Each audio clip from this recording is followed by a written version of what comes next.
singing with me.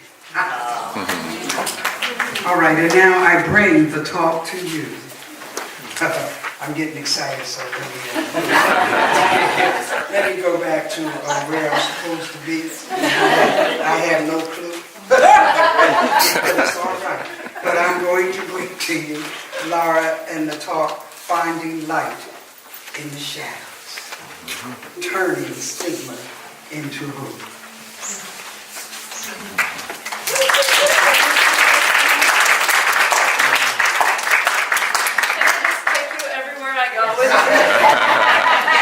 Wow.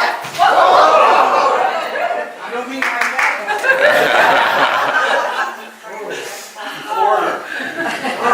Good morning. What an incredible occasion this is for me to be back here with you, not only making music, but sharing a message that is so near and dear to my own heart. And I hope it offers some uplifting thoughts to you as well. Life is such an amazing journey. Growing up, I didn't really think much about mental health. And when I did, it was always in relation to other people, not myself. I did have a grandfather on one side of the family that was an alcoholic. And I had a grandmother on the other side of the family that had something called manic depression, but I really didn't fully understand what that was. And it certainly didn't appear to be part of my day-to-day life, at least on the surface. So, as I grew older in my 20s and 30s, I started to have a deeper understanding of mental illness. I was married to someone who suffered from addiction, and my mother-in-law, a woman who I love dearly, and I refer to her still as my Cuban mother, showed me firsthand what it was to have and overcome a whole host of mental illnesses, all the way from addiction to paranoid schizophrenia. I went to 12-step meetings with my husband and my mother-in-law, and for the first time in my life, I went to therapy. But for me, that was really something I felt very self-conscious and embarrassed about, because I was the kind of person that got all my sense of self-worth from my achievements. It's called performance-based self-esteem. And so for me to go into therapy, I felt like a failure and I was ashamed. Looking back, I just laughed at myself because almost immediately I saw in that process that therapy was an incredible opportunity for self-growth and healing. Now, I'm a huge fan, and I only wish that more people had access to it.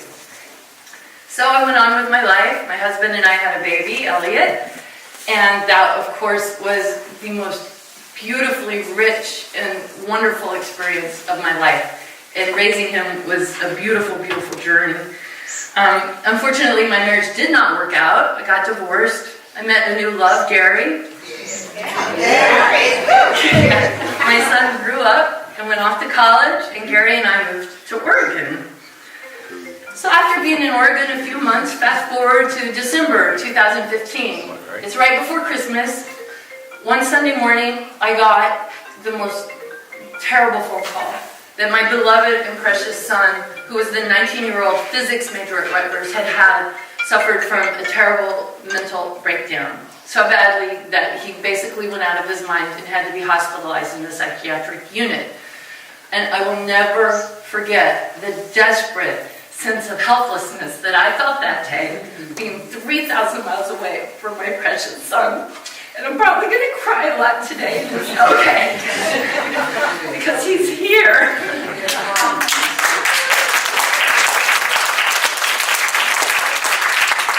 So,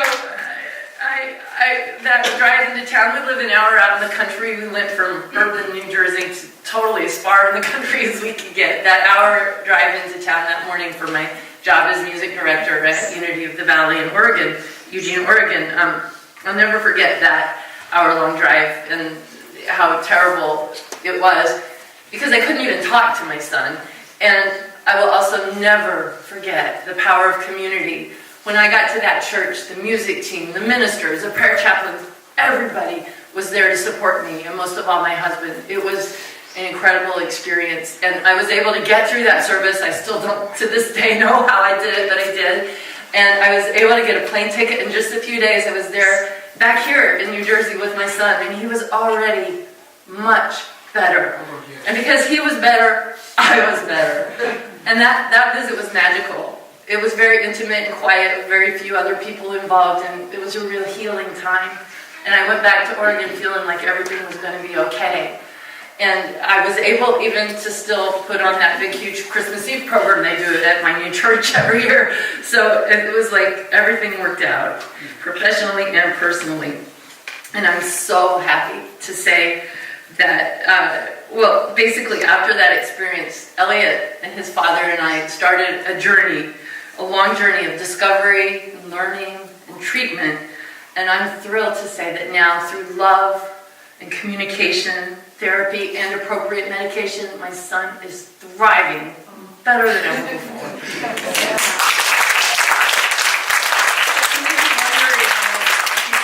Did I ask him if I could say all these things? Yes, I did. I remember when I was writing this talk, and I'm driving in my car, talking on the Bluetooth to my son, and I'm like, Elliot, I kind of want to give this talk, and I want to share your story. Is that okay? And I'm holding my breath, like, please say yes. And he right away said yes. All right. And he was enthusiastic about that. And then I said, Elliot, would you like to share anything? And he's so brilliant. He just thought for about 2 seconds, and he came up with this, and I wrote it down. I stopped driving, and I wrote it down. Elliot said that there's no concrete line separating people with mental illness from quote-unquote normal people. Every one of us suffers highs and lows, feelings of worry, feelings of depression, feelings of anxiety. People that have been diagnosed with a mental illness are having more extreme experiences of these universal feelings. They are simply further along the spectrum. And speaking of that, this is uncanny. Today I took an Uber from Atlantic Highlands to get here, and my Uber driver, we're just chatting, and he mentions, oh yeah, I have a full-time job other than this. I'm like, oh really, where do you work? I work at Rutgers. What do you do? He mans the phone line for New Jersey Hope, which is a hotline if you're feeling depressed, if you're feeling some kind of mental problem, if you're feeling suicidal. This man is the man that gets on the phone and talks to people. And we just had the most lovely chat. And I asked him, I told him I'm about to give a talk about that. And I asked him if he'd like to share anything. And he said, yeah. That basically mental illness is so prevalent out in our community. So many people are suffering, and that it's time that we realize that and see the connection between us and not separate and think those are other people, that we're all in this together. And he also wanted to let you know there are so many hotlines that you can call for all kinds of issues. Mothers having postpartum depression, caregivers that are having burnout, people that are feeling suicidal. The list goes on and on. So I thought that was a good affirmation that the universe was telling me I'm in the right place at the right time today. Woo, that was it.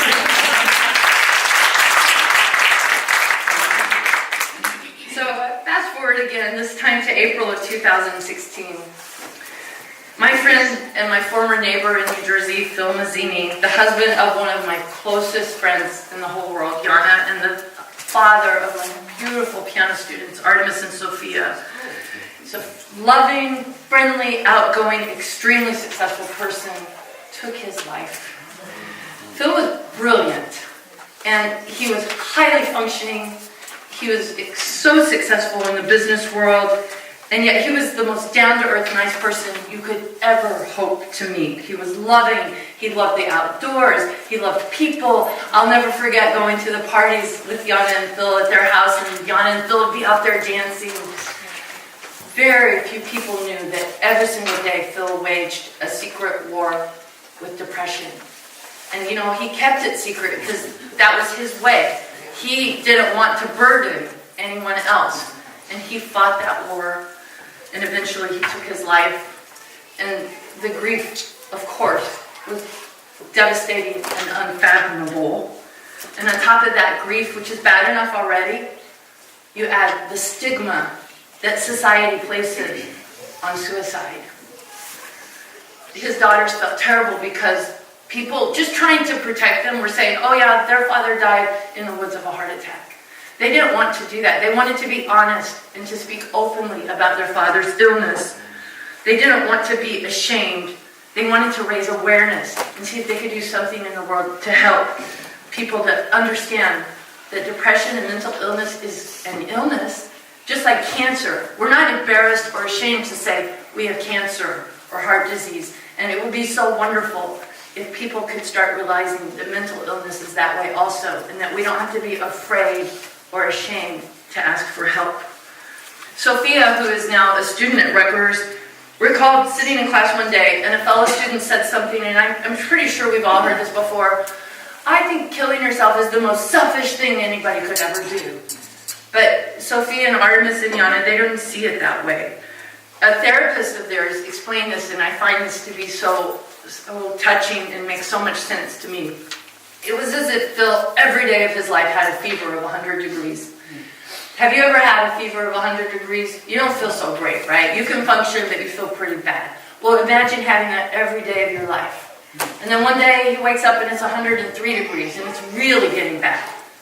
And on the day he took his life, it was like that fever was 105 degrees and his body just couldn't take it anymore. So Artemis and Sophia and Yana did something really brave and incredible. They decided to speak publicly about their father's suicide.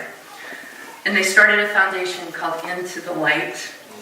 And the goal of this foundation is to rid the stigma around mental health issues, to help people that are at risk to feel free and safe to seek help.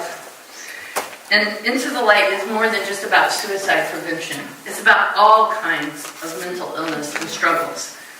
So as soon as they started organizing this was just amazing. People came out of the woodwork. And I actually gave this talk a year ago in Oregon, and I found the same thing. I gave this talk, even people in the congregation stood up spontaneously at the end and shared that they had mental illness. People come up to you, it's so prevalent, it's unbelievable. And it's a beautiful thing that we feel free and safe to talk about it. So people would come up and tell them, I've been struggling, and thank you so much for telling this story. Just 5 months after Phil's death, most of us would probably be just lying in bed and not want to get up. These beautiful ladies formed a foundation, and they put together their first event, a 5K run/walk. And they thought, if we could get a few people to come, if we could raise some money for our cause, that'd be awesome. They figured we're just starting, it probably won't be that big. But guess what? 1,000 people came. And you know how much money they raised? Not $5,000, over $80,000.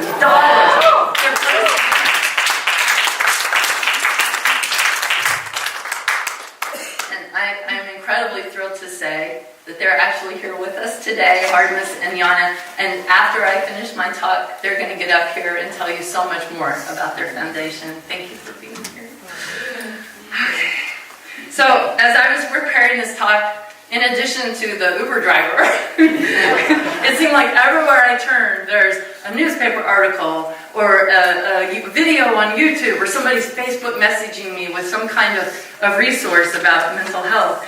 And one of my favorite ones was from someone I wouldn't expect to be listening to. There's a heavy metal, I think they even call it death metal, rock artist named Johnny Crowder. And he has a band called Dark Sermon.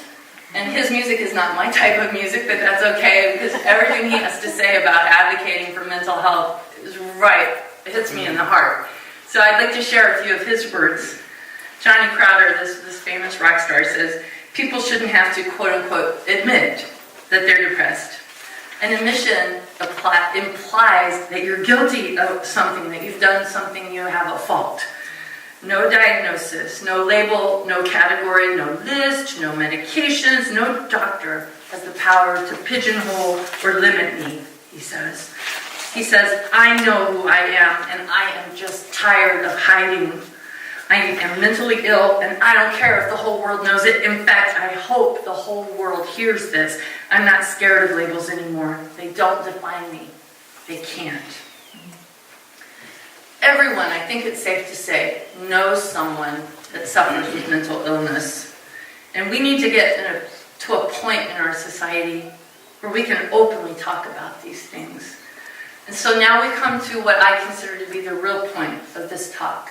What can we as individuals and as a community do to help? In some ways, there are no easy answers. This is not a quick fix kind of problem. But in one way, there is an easy answer. It's go be love.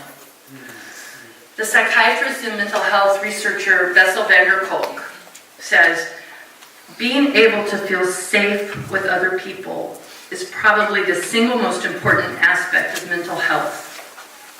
Safe connections are fundamental to meaningful and satisfying lives.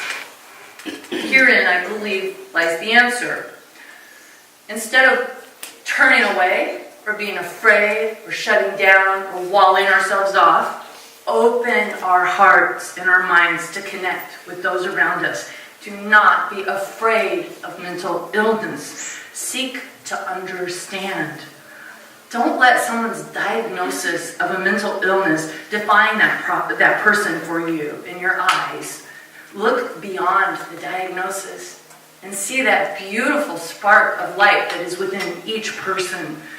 Feel the connection of spirit with that person. Even people living on the streets that seem to be totally out of their minds, like the homeless people that have mental illnesses, even every single one of those people was once an innocent and trusting child. And we don't know what traumas that they've gone through, and who is it of us to judge them? And maybe we can't solve their problems, but we sure as heck can do this. We can look them in the eye and see them as a fellow human being and smile and really listen and send them a little bit of love. And you would be amazed at what a difference that can make. Gary and I do quite a bit of outreach with homeless people in Oregon, and that's something I'm finding to be more and more true. It's not so much giving money, it's if you will just smile and acknowledge their humanity, it can change their lives. It can help. It really can help. And if you feel afraid, that's okay. Gosh, I felt afraid to come up here and talk. So, you know what you do if you feel afraid, you don't know what to say, you don't know what to do? You close your eyes, you go within. Listen to that still, small voice. Some people call it God, some people don't believe in God. They might call it inner wisdom, they might call it higher power. Listen to that voice and the guidance will come. Open your heart and your mind to that quiet voice of spirit. The author and blogger Rachel Mary Stafford leads us through this process. She says, go be love, but first get quiet. When the world is off kilter, we must restore balance within ourselves. Using our hearts as our guide is how we find our way out of the dark. We go to those places where the pain resides, and we'll find that we're able to say things that we didn't know we could say and do things we didn't think we could do. That is when you have the opportunity to pick someone's heart up off the floor, and our hearts go right along with it. Go be love. So if I leave you with just two things to remember from this talk, the first thing is, please do not be afraid of mental illness. You see and feel and remember that we are all connected. And the second thing is, go be love. So I would like at this point to introduce Artemis Mazzini. Hi. How are we tonight? Good. I want to thank Laura for having us. You're such a beautiful person. And I'm so thankful to be here with you today. And Angela, right? Angela gave us such a beautiful blessing today, and we feel so welcomed. You are welcome.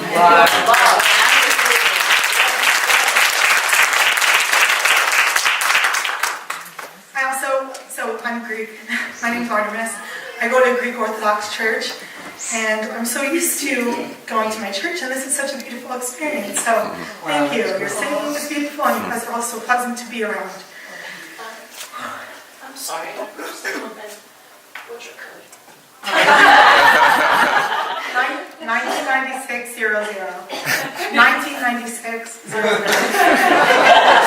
was born in 1996. Yeah, I also want to say I printed out my and I forgot it, so now it's on my phone. So that's why I don't just have my phone on here because it's a generational thing. I did forget it. All is well. Yes, thank you. Just gonna get up here because I learned how to work. This is a generational thing. I'm not very keen on these things. I'm so sorry. We'll meditate. I'm so sorry. That's good. Some comic relief. That's good.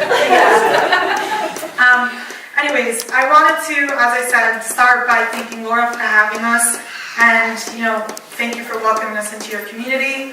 I also want to thank you for dedicating your time to exploring the mental health topic and understanding the need for action.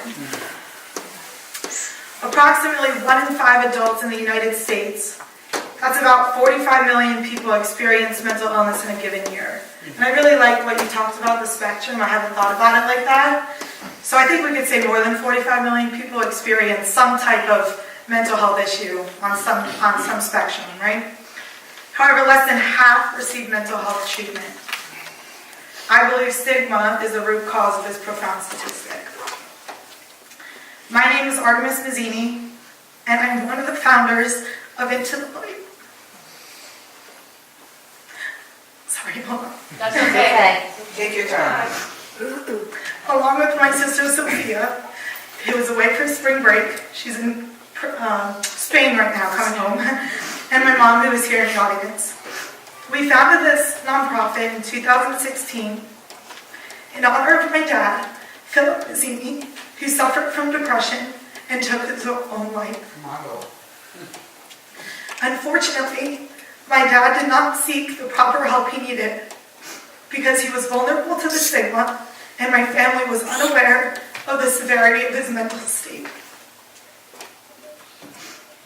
Days after my father passed away, we heard rumors starting that he died from a heart attack. Our speech really aligns. A lot of things you just kind of like, oh, I have this too. It was at this time we had to make a difficult decision that approximately 800,000 more families also have to make in a given year. Yes, that is right. Nearly 800,000 people die by suicide each year. That is roughly 1 in every 40 seconds. Were we to hide the truth of how we passed, or tell our community exactly what had happened? As you can see, we came out and shared the truth of our tragedy. Our family wanted to help others not have to go through a similar situation. We wanted to emphasize the importance of the mental health conversation, because ultimately conversation can save lives. So we had our first 5K and set out to start the mental health conversation on Rutgers campus and in our surrounding communities. I graduated from Rutgers, my sister's at Rutgers right now. It started as 2 girls who spearheaded a 5K called Into the Light at Rutgers University, which gathered about 1,600 participants and raised over $86,000 for the American Foundation for Suicide Prevention. And they do research, education, intervention practices. Today, Into the Light has a board of amazing members and a club at Rutgers University which works together to raise awareness and rid the stigma associated with mental health issues facing teens and young adults. In just the past year, we have spoken on mental health panels, including a suicide prevention panel in Trenton, and another panel which gathered high school students at Brookdale Community College. We have done high school presentations talking about overcoming trauma, transitioning to college, mental illness warning signs, and seeking appropriate mental health help. We do collaborative events with other mental health organizations, including de-stress activity nights and yoga and meditation events. At every event and presentation, we give students a resource card which has community and school resources so they know where to go if they are in need of mental health help. Our next 5K is on May 4th at 4:30 p.m. on Rutgers Cook campus. Support and raise awareness in a comfortable environment where people are able to find light and have open conversation. All are welcome. Together we will rid the stigma around this silent epidemic of mental illness. The event will have speakers, a live band, food, and more. We hope you join us. The money we raise for the 5K and throughout the year provides support to our partners, the American Foundation for Suicide Prevention and Rutgers University Counseling and Psychiatric Services. Into the Light focuses on peer-led presentations. We recognize that when we just get one student to seek help or start the mental health conversation, we have a positive chain reaction. We want students to know that reaching out for help makes you strong, and that once you help yourself, you can also help others. The more you talk, the more you are met with compassion and solutions. With a positive mindset, you can get through anything. Thank you so much, and I look forward to having you as part of our journey and our mission.